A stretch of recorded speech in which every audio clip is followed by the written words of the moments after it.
راځئ ګایس نن په دې باندې یو تریک دی څنګه کولی شو چې دی یو تصویر راواخلو په یو فولډر یې ولګوو لکه څنګه چې ما دلته لګولی دی ګورئ که دې باندې زه کلیک وکړم دا ما سره فولډر دی شیان هر څه پکې پراته دي د علي په نامه باندې دی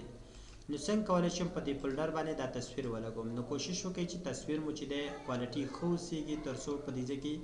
یعنی مطلب صحیح ښکاره شي که کوالټي کمزوري اوسېږي نو صحیح هلته بیا نه ښکارېږي نو زه دا تصویر غواړم په دې باندې ولګوم نو لومړی به دا تصویر راواخلئ او دا به څه کوئ دا به ایډیټ ته بوځئ ایډیټ باندې کلیک وکړئ نوره پورې غرض مه لرئ مستقیم فایل ته لاړ شئ دا سیباس کې ځان سره سیباس کې چې دی ادر فارمټس په دې باندې کلیک وکړئ او د هغې نه پس دی سیو از ا ټایپ په دې باندې کلیک وکړئ دلته لیکلي 24 بایټ چې دی بیټ ماپس دا راواخلئ دا ټایپ ورته انتخاب کړئ هغې نه پس که نوم ورکوئ ورکوئ که نه بس مستقیم سیو کلیک کوئ دا نو کلوز کوئ تاسو وګورئ موږ سره چې دی دا عکس موږ سره چې دی د بي ام پي په شکل باندې سیو شي بلکې دا موږ سره جی پی جي دی نه بي ام پي ته باید تاسو دا واړوئ نو راځم زه دا په دې باندې سلیکټ کوم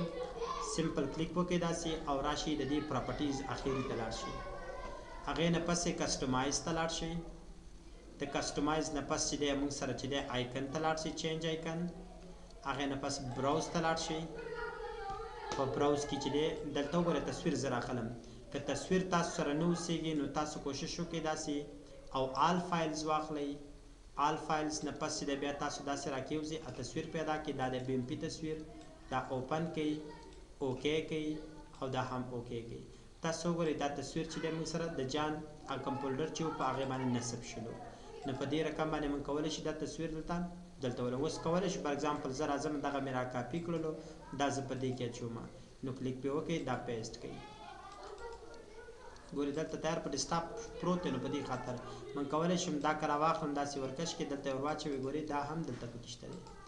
نو په دې رقم باندې من کولی شو چې دی یو فولډر باندې عکس دا رقم ولګوو